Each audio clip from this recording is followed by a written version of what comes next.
الله وبركاته. إن الحمد لله نحمده ونستعينه ونستغفره ونؤمن به ونتوكل عليه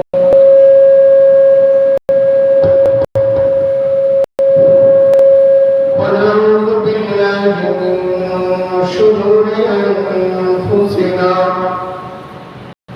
ومن سيئات أعمالنا من يهد الله فلا مضل له ومن يضلل فلا هادي له ونشهد أن لا إله إلا الله وحده لا شريك له ونشهد أن سيدنا وسندنا وحبيبنا وحبيب ربنا وطبيبنا وطبيب قلوبنا ومولانا محمدا عبده ورسوله الذي أرسل إلى الناس كافة بالحق بشيرا ونذيرا وداعيا إلى الله بإذنه وسراجا منيرا فقد قال الله تبارك وتعالى في كلامه المجيد أعوذ بالله من الشيطان الرجيم بسم الله الرحمن الرحيم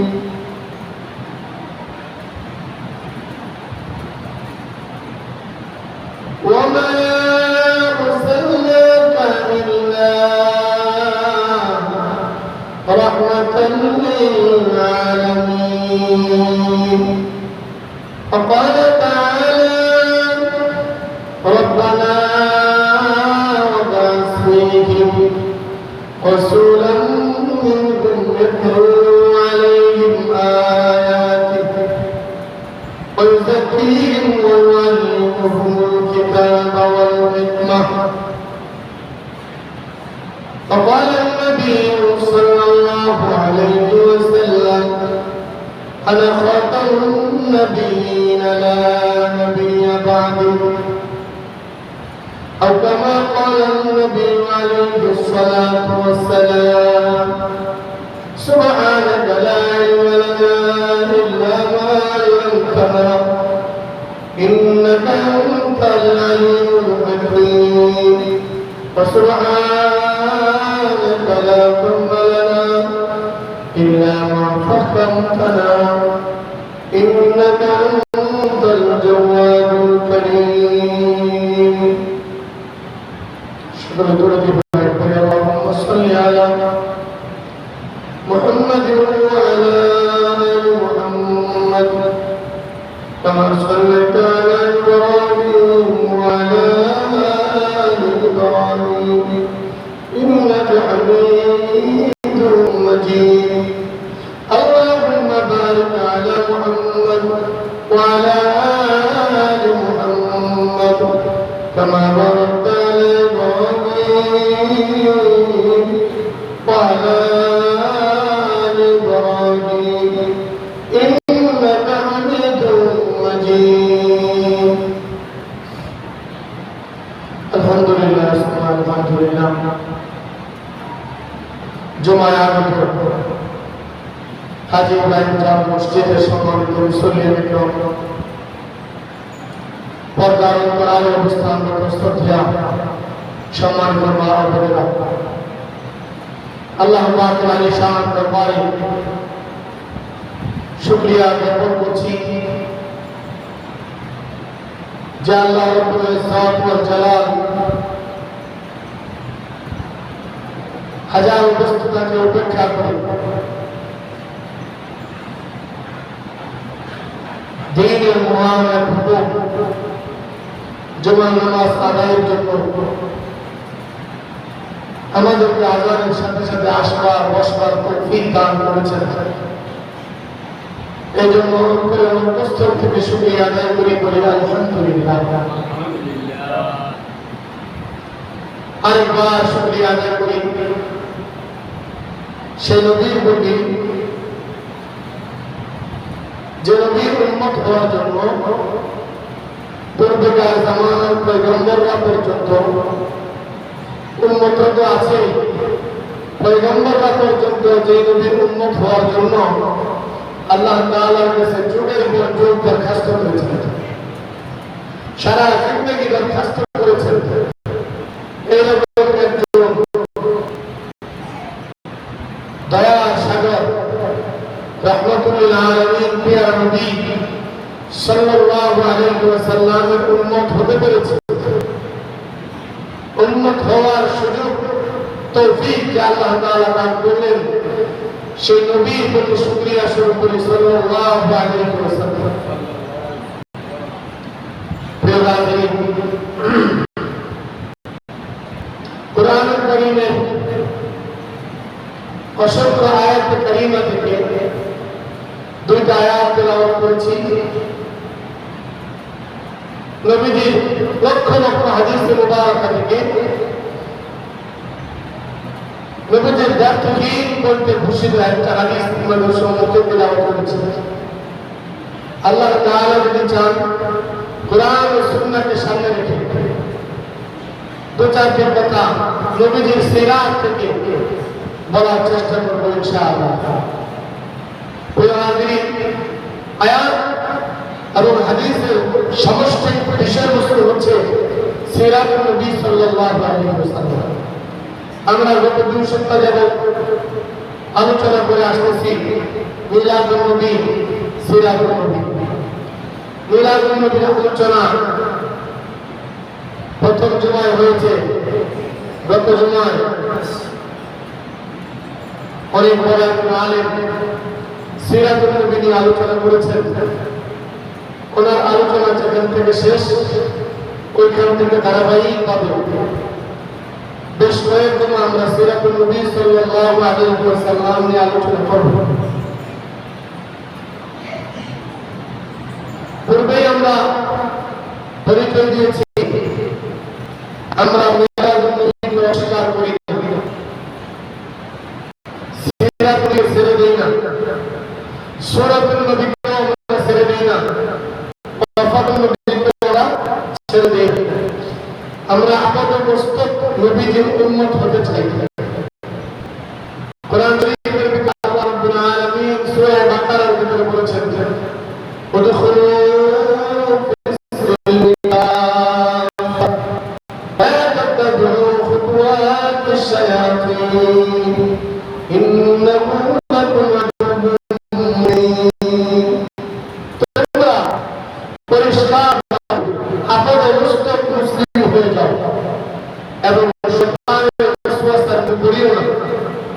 শয়তানের অনুসরণ করিও না।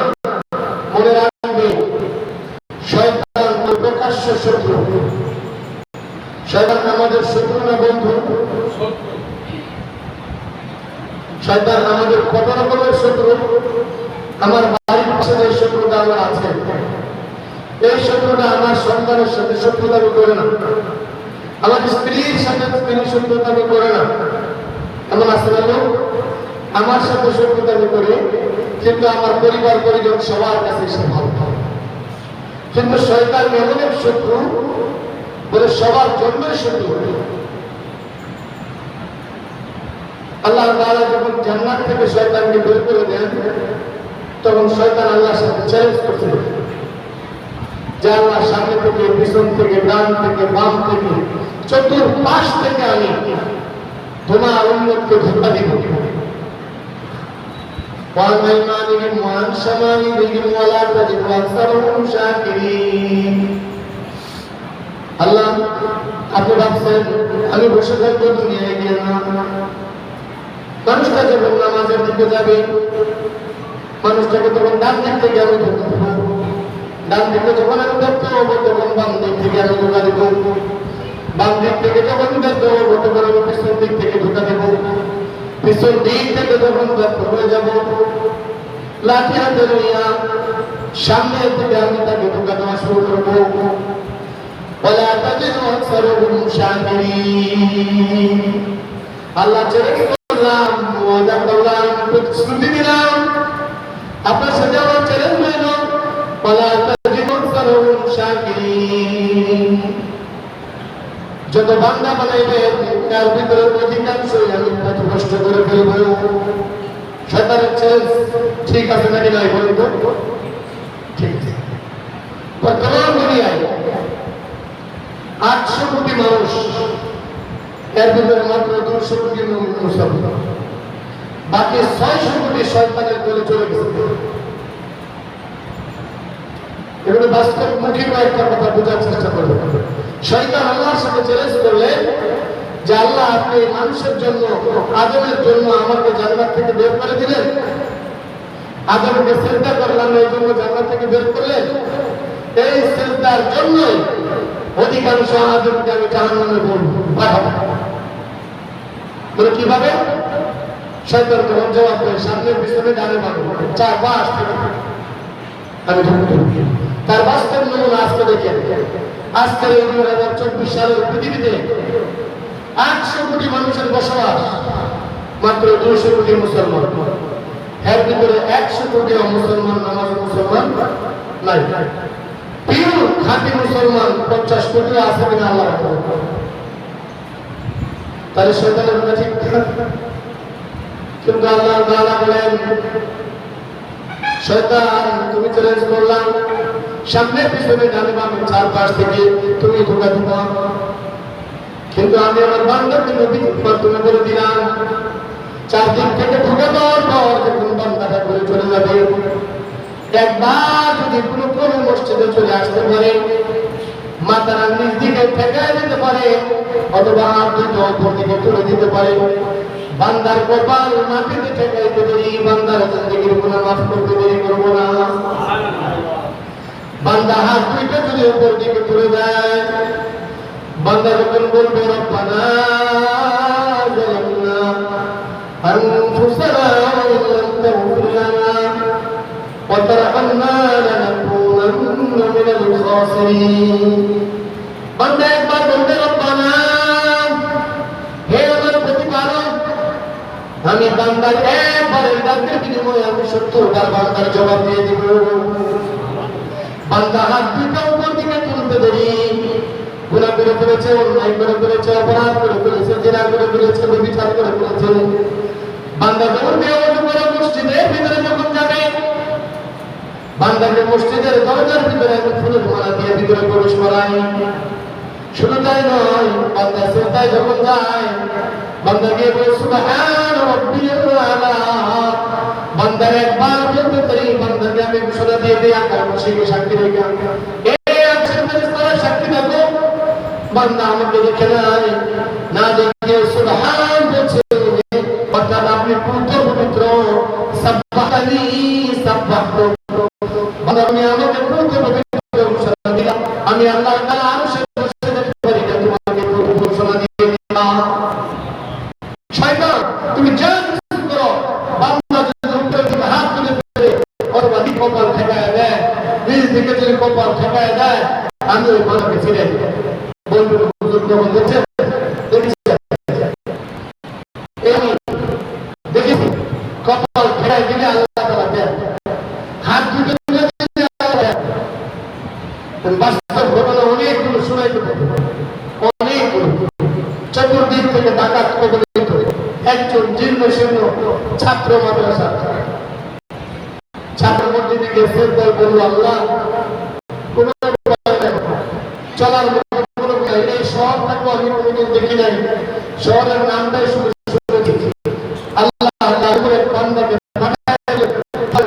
চলার ব্যবস্থা ভর্তির ব্যবস্থা সব কিছু করে দিলেন তখন বুঝতে পারলাম আল্লাহ একজন আছে হাত ধরে ধরে তার পরিচয় করায় কখনো মনে অশান্তি লাগবে মসজিদে আসে অজু কইরা সেজদা দিয়া লম্বা সেজদা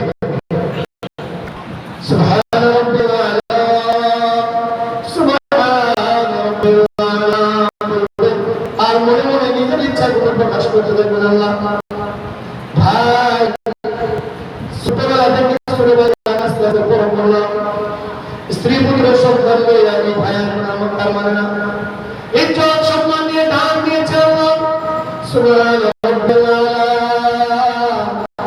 আল্লাহ তুমি পবিত্র তুমি আমার ভাইকে আমার দাও আল্লাহ তুমি তার সন্তানের জন্য জিন্দেগিটা বরবাদ করে দিলাম সন্তান তো আমার কথা শুনে না আল্লাহ দাও না তুমি আমার সন্তানটাকে আমার দাও আল্লাহ স্ত্রীকে শুনে না দাও তুমি কোনো ভালো সমাধান করে দাও আল্লাহ তাআলা বলেন নাহনু আকরাবু ইলাইহি মিন হাবলিল ওয়ারিদ বান্দা তোমার শাহরুখের কাছেও নিকটবর্তী আমি থাকি বান্দা চাইতে দেরি ওয়াইদা সাআলাকা হাদি আন্নী ফাইন্নী করিব বান্দা তুমি চাইতে দেরি আমি আল্লাহ তাআলা জবাব দিতে দেরি হয় না প্রিয় হাজির আমরা সিরাতুল নবী সম্পর্কে আলোচনা করছিলাম ইতিপূর্বে জুমা থেকে সিরাতুল নবী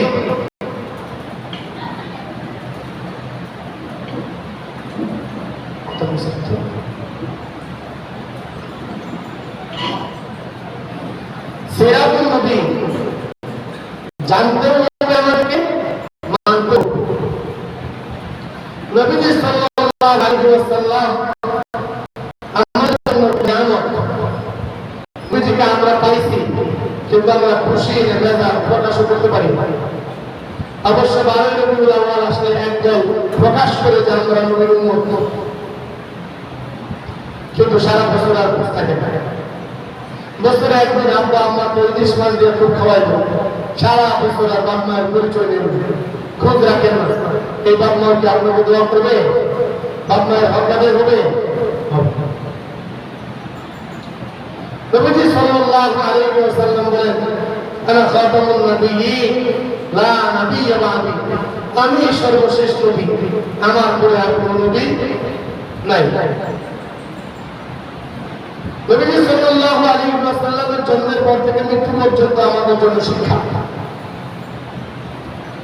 তিনি আমাদের জন্য রহমত কতটুকু রহমত আল্লাহ তাআলা বলেন তোমাদের নবীর দান করে তোমরা জানতে চাও তোমাদের নবীর দান করে তোমরা জানতে চাও একটা एग्जांपल দেই একটা ধনী বাবার একটা ধনী বাবার একটা আদরের পুত্র করে জানতে একটা মেয়েটা যা ইচ্ছা তাই করতে পারে এত সম্পত্তি আছে আবার শিক্ষিত আবার সুন্দরী বলে মেয়েটার বিবাহের প্রস্তাব যদি কেউ নিয়ে আসে বাবা বলবে কে আপনি বলে আমি বলে খুশি হবে না বেজার হবে বেজার আমার মেয়েকে এত দাম কম ছেলের বাবা নাই সে খালুকে পাঠাইছে বলে না আমার মেয়ের দাম আছে ছেলের বাবাকে পাঠান ছেলের বাবা আগে আসুন কেমন আচরণ কেমন ব্যবহার কেমন আচরণ তার আমরা দেখবো আগে তারপরে বুঝবো সে কেমন ব্যক্তি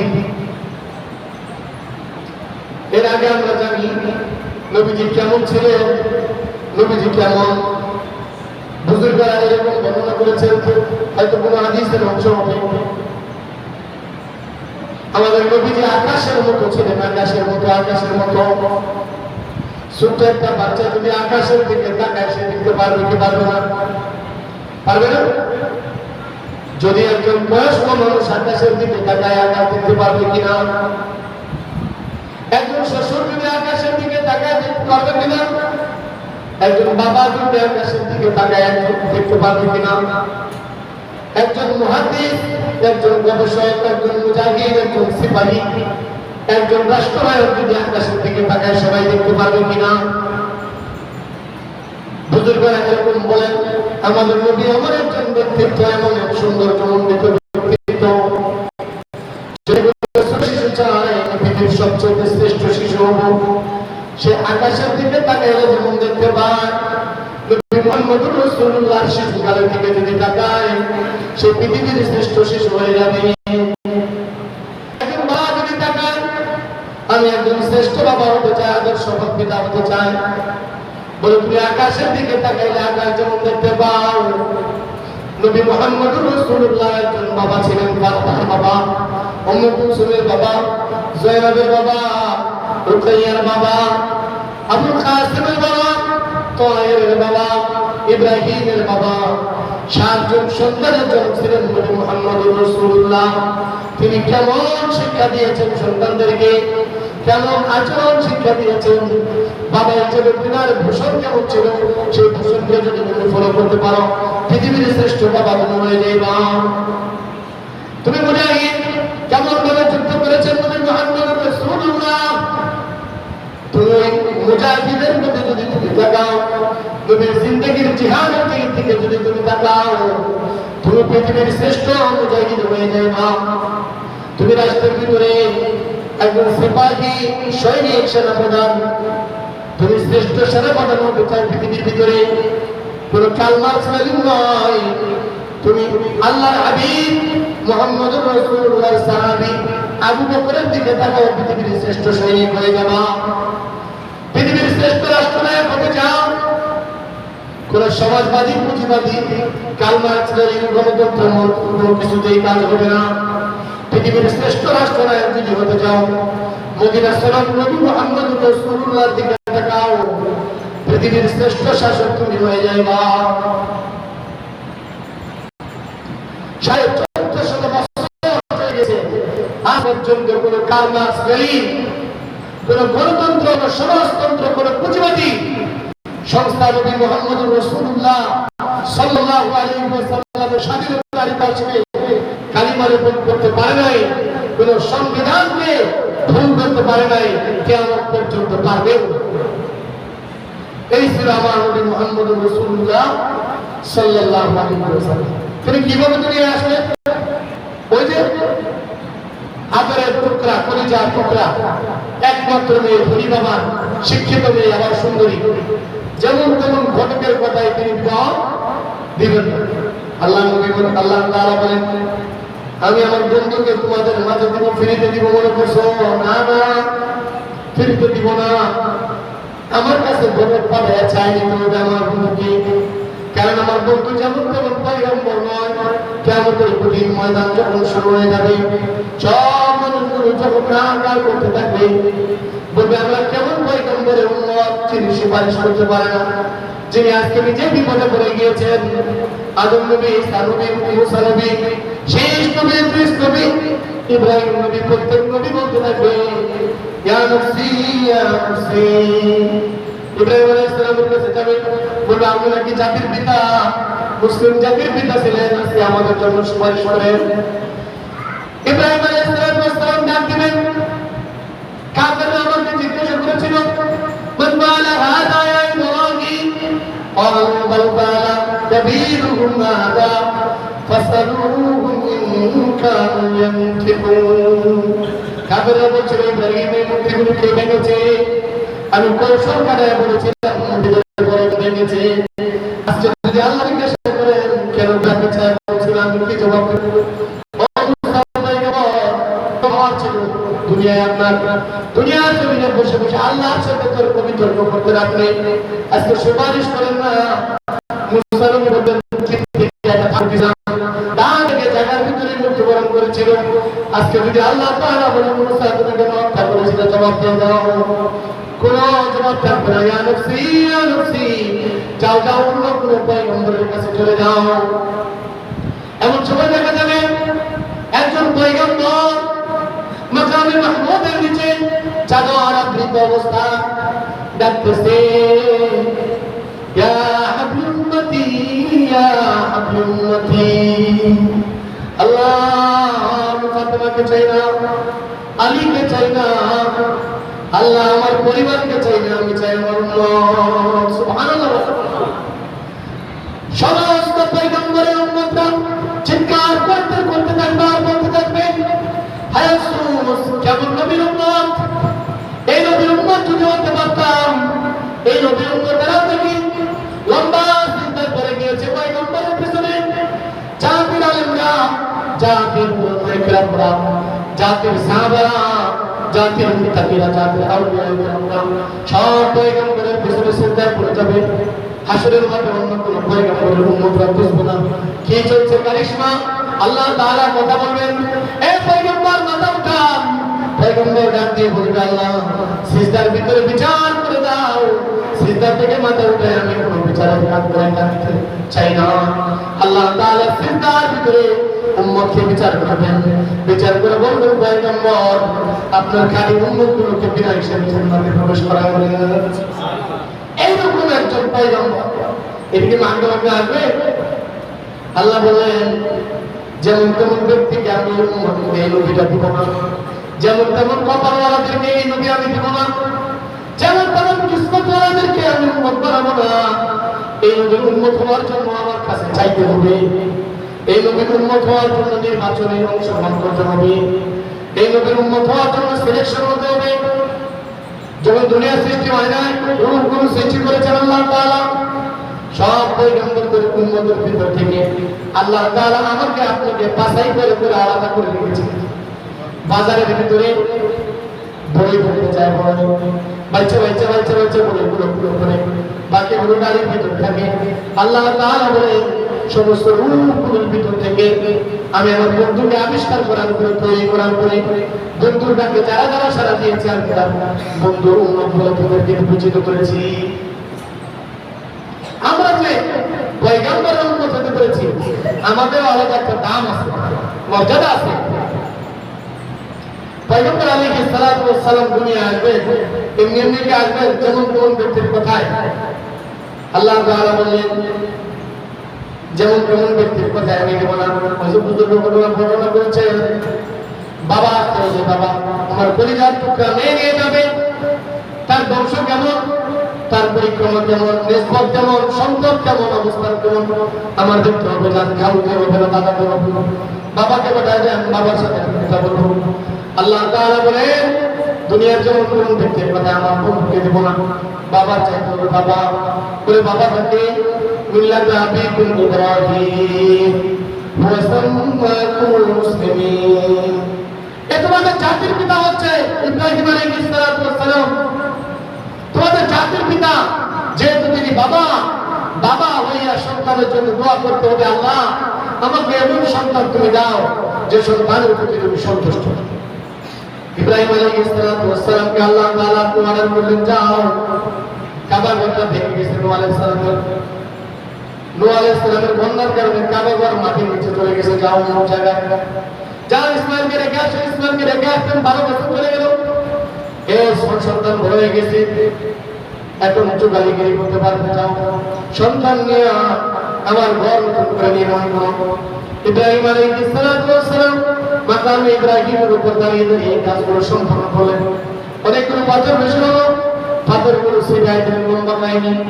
এরপরে ইব্রাহিম আলাইহিস সালাম দোয়া করবেন। ইব্রাহিম আলাইহিস সালাম দোয়া করবেন, ভাবতেছেন কি দোয়া করবো। আল্লাহ তাআলা বলেন, বন্ধু খলিলুল্লাহ আজকে যেটা চাইবা তুমি সেটা তোমাকে দিয়ে দিব। ইব্রাহিম আলাইহিস সালাম চিন্তা করতেছেন কোনটা চাইবো। একবার চেয়েছিলাম, দিয়েছে সুবহানাল্লাহ। অর্থাৎ ইসমাইল আলাইহিস সালাতু ওয়াস সালাম জমজমওয়ালাকে দিয়েছে, জমজমওয়ালাকে দান করছে। আজকে তো আমি ছোটটাকে চাবো না, আজকে আমি বাউলটাকে চাবো। চিন্তা করে করলেন, আল্লাহ জমজমওয়ালা চাই না, আমি চাই কাউসারওয়ালা। সুবহানাল্লাহ, আমি চাই কাউসারওয়ালা।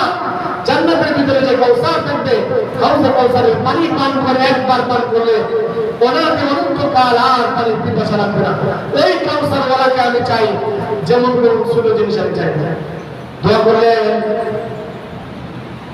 খলিলুল্লাহ, যে দোয়া করছেন জোরে বলেন কে দোয়া করছেন? খলিলুল্লাহ দোয়া করছেন। কোথায়? অফিসটা কোথায়? বাইতুল্লাহ। দোয়া করছেন কে? জোরে বলেন দোয়া করছেন কে? খলিলুল্লাহ। অফিসটার নাম কি? বাইতুল্লাহ। দোয়া করেন রব্বানা বাস ফীহিম রাসূলাম মিনহুম, আল্লাহ এমন একজন রাসূল প্রেরণ করেন ইয়াতলু আলাইহিম আয়াতিহি, তেলাওয়াত করে করে তার উম্মতদেরকে শোনাইতে থাকবে। ওয়াইযাক্কিহিম, দিলকে পরিষ্কার করবে। ইয়াতলু আলাইহিম আয়াতিহি ওয়াযাক্কিহিম ওয়া ইউআল্লিমুহুমুল কিতাব, এবং নিজের শিক্ষক হয়ে তার জাতিকে কুরআন শিক্ষা দিবে, ওয়াল হিকমা, এবং প্রজ্ঞা শিক্ষা দিবে। এমন একজন পয়গম্বরকে আপনি আমাদের মাঝে দান করেন, এমন একজন রাসূল আপনি আমার বংশের মাঝে প্রেরণ করেন। ইসমাঈলের বংশের ভিতরে একজন রাসূল প্রেরণ করেন। দোয়া করছেন খলিলুল্লাহ, পিছনে দাঁড়িয়ে আছেন জবিহুল্লাহ। ইসমাঈল আলাইহিস সালাম বলেন আমিন। এবার চিন্তা করে দেখেন, আল্লাহ তাআলার কাছে দোয়া করতেছেন খলিলুল্লাহ, সুপারিশ করলেন জবিহুল্লাহ, অফিসটার নাম হলো বাইতুল্লাহ। আল্লাহ বললেন যাও ওকে ওকে দোয়া কবুল করলাম, পাঠিয়ে দিলাম আমি তোমাদের কাছে হাবিবুল্লাহ। সুবহানাল্লাহ। এই পয়গম্বর এমনি এমনি আসে নাই। নবী ইব্রাহিম আলাইহিস সালাম আল্লাহর কাছে চাইয়া চাইয়া নিয়েছেন। ইসমাঈল আলাইহিস সালামের বংশের ভিতরে 3000 বছরের ভিতরে আর পয়গম্বর আসে নাই। একটার পর একটা পবিত্র ব্যক্তি আস্তে আস্তে আস্তে আস্তে আব্দুল মুত্তালিব চলে আসলো মক্কার মুতাল্লিব। এরপর আব্দুল মুত্তালিবের 10টা সন্তান ছিল, একটা মাথা মোটা, একটা মাথা চিকন, একটা লম্বা, একটা খাটো, একটা মোটা, একটা চিকন। এই 10 সন্তানের ভিতরে সবচেয়ে বড় দামি একজন সন্তান, দেখতে সুন্দর, সর্বদিক দিয়ে ভালো, এর নাম আল্লাহ তাআলা নিজে আরশ থেকে ফয়সালা করে বের করেছেন আব্দুল্লাহ। কারণ এই উম্মতের একটা বড় কাজ হচ্ছে গোলামি করা, দাসত্ব করা, আবদিয়ত করা, অর্থাৎ আল্লাহ পাকের ইবাদত করা। এই উম্মতের একটা বড় কাজ। এই জন্য উম্মতের পয়গম্বরের পিতার নাম আল্লাহ তাআলা নাম রেখে দিয়েছেন আব্দুল্লাহ, অর্থাৎ আল্লাহর বান্দা। আল্লাহর বান্দা মানে আল্লাহর গোলাম, গোলামি করাওয়ালা এমন একজন ব্যক্তির সত্য করে জন্মগ্রহণ করেছেন। পয়গম্বরী আমানত আল্লাহ তাআলা রাখেন। এই জন্য অন্যদিকে ওয়াহাব জুবরির ঘুরে আল্লাহ তাআলা আমেনাকে তৈরি করলেন। তা আমেনা নামের অর্থ হচ্ছে পবিত্র, আমানত রক্ষা করনেওয়ালা। দুই আব্দুল্লাহ আমেনা মিললেন নবী মুহাম্মদুর রাসূলুল্লাহ সাল্লাল্লাহু আলাইহি ওয়াসাল্লাম দুনিয়ার মধ্যে। আমাদের ভাগ্য কতটা ভালো, আমরা নবীর উম্মত হতে পারছি। নবীর উম্মত হতে পারছি যদি লা ইলাহা ইল্লাল্লাহ মুহাম্মাদুর রাসূলুল্লাহ বলে পড়ে যেতে পারি। কাল কিয়ামতের কঠিন ময়দানে জান্নাত আমাকে কেউ ঠেকাইতে পারবে না। সুবহানাল্লাহ। নবীজি সাল্লাল্লাহু আলাইহি ওয়াসাল্লাম দুনিয়ায় আসলেন, লম্বা হয়নি। হালিমাতুস সাদিয়া রাদিয়াল্লাহু তাআলা আনহা 7 ফুটের মানুষ, বিভিন্ন জায়গা থেকে দুধ পান করানোর জন্য, সন্তান দেওয়ার জন্য সমাজে আসতো। আমরা যেমন বিভিন্ন রাষ্ট্র থেকে গাজীপুরে আসি, বিভিন্ন জেলা থেকে কাজ করার জন্য, গার্মেন্টস করার জন্য ঢাকাতে যাই, নারায়ণগঞ্জে যাই, হেমায়তপুরে যাই, গাজীপুরে আসি, ফুটবাজারে যাই, টঙ্গীতে যাই কি তাই না? এরকম ওই সময় একটা ব্যবসা ছিল। মহিলারা সন্তানদেরকে দুধ পান করাইতো, বিনিময়ে কিছু কিছু টাকা পয়সা দিত। একদিন অনেকগুলো মহিলা গাধার উপর সওয়ার হয়ে আসছেন। এসে যে ব্যক্তি নবী মুহাম্মদুর রাসূলুল্লাহ সাল্লাল্লাহু আলাইহি ওয়াসাল্লামকে দেখেন, শুনতে পারেন বাবা নাই, বেশি কিছু পাওয়া যাবে না, সবাই চলে যায়, সবাই চলে যায়। এক পর্যায়ে হালিমাতুস সাদিয়া গেলেন যে আমার নিয়ম স্বামী জীর্ণ শিক্ষা শুনি, আমার কেউ সালাম দেয় না, কারণ আমার দুধ তেমন সচল না। স্বামী শূন্য হাতে ফিরে যাওয়ার চাইতে ওই দিন শিশু বাচ্চাটাকে নিয়ে যায়, যেহেতু তার বংশগত কোনদিন কাজে আসবে। যখন গোত্রের লোকদের সাথে আসতেছিলেন, হালিমা বিরক্তি করতে এটাই কারণে আসছে। এই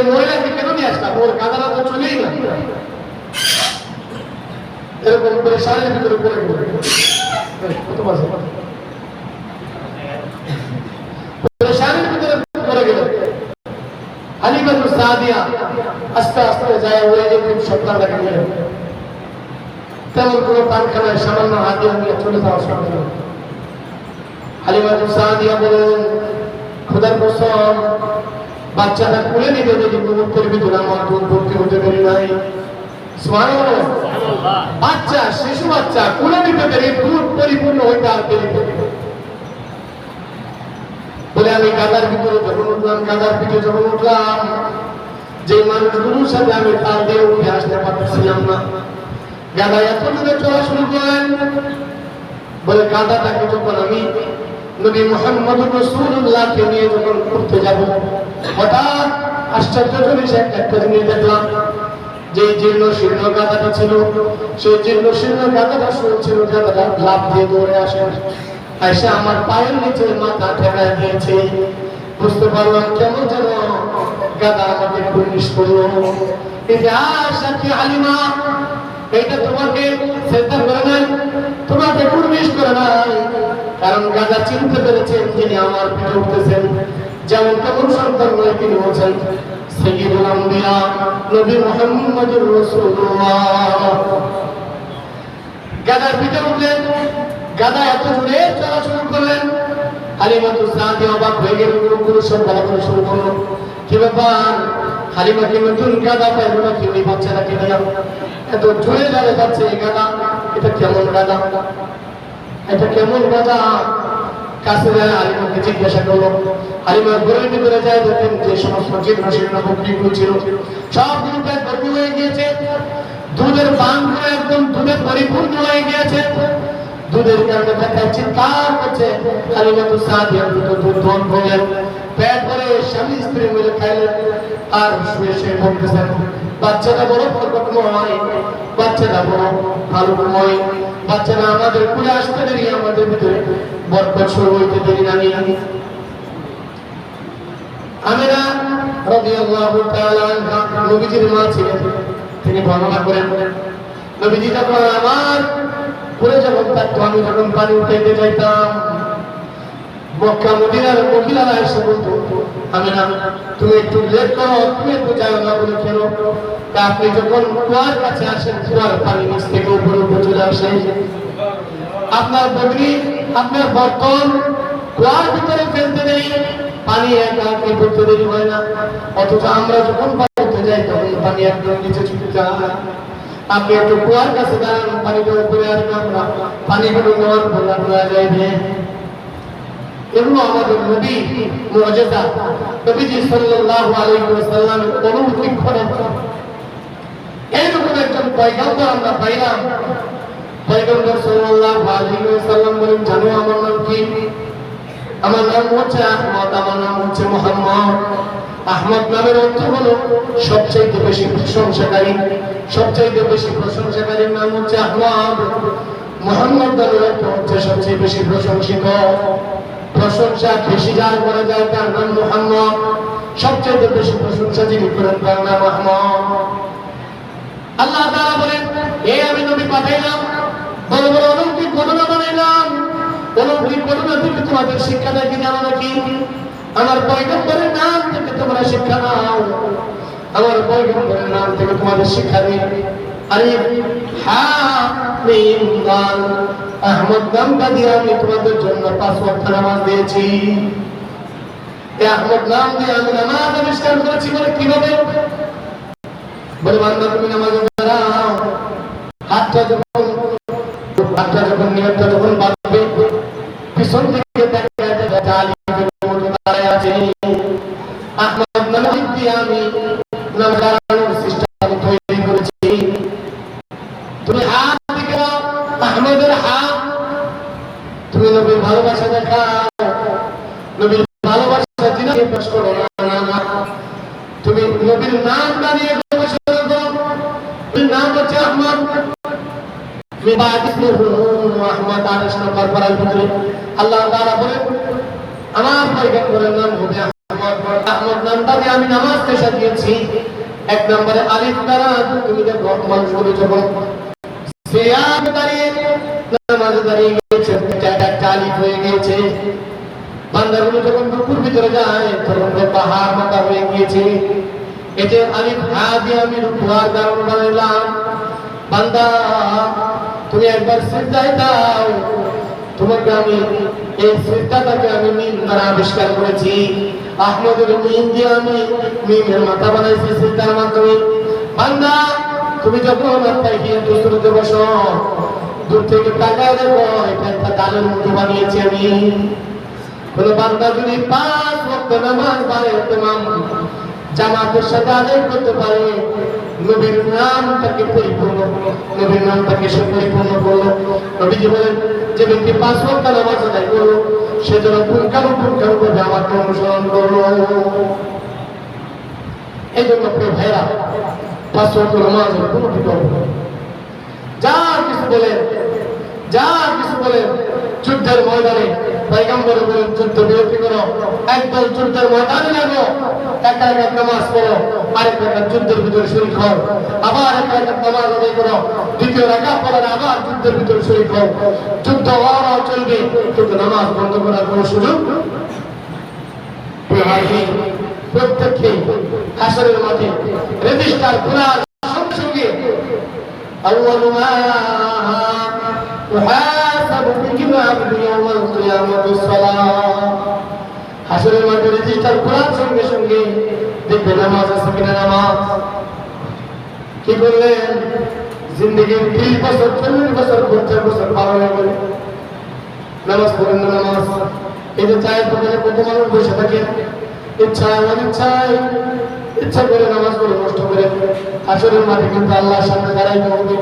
আল্লাহ তাআলা বলেন তোমার বাবা তোমাকে পয়দা করে নাই, জন্ম দেয় নাই, তোমার বাবা তোমার ভিতরে দিয়েছে আমি, শ্বাস প্রশ্বাস দেয় আমি। একবার চিন্তা করেন তো, যে চাপাগুলো আমরা চায়ের দোকানে বসে বসে মারি, চাপা করতে থাকি, এই চাপার দাঁত যিনি আবিষ্কার করেছেন একবার যদি তিনি বন্ধ করে দেন আমাদের কোনো উপায় থাকবে নাকি? আল্লাহ বলেন না না, আমার নাম রহমান, আমি শুধু দয়া করে তোমাদের উপর দয়া। আজানের আওয়াজ তোমার কানে পৌঁছে, এরপরে তুমি টিভি চালু দিয়ে টিভি শুনতে থাকো। আমি আল্লাহ চাইলে তোমার কানটা টাচ করে পাঠিয়ে দিতে পারি, কিন্তু না না, আমার নাম রহমান, আমি দয়া করি আর অপেক্ষা করতে থাকি। আমার বান্দা আমাকে ডাক দিবে, আমার দিকে চলে আসবে, এই অপেক্ষা আমি করতে থাকি। এই জন্য প্রিয় ভাইরা, যে যেখানে থাকেন, যে হুজুর ভালো লাগে, যার বয়ান ভালো লাগে, শুনে শুনে নামাজও পড়ে।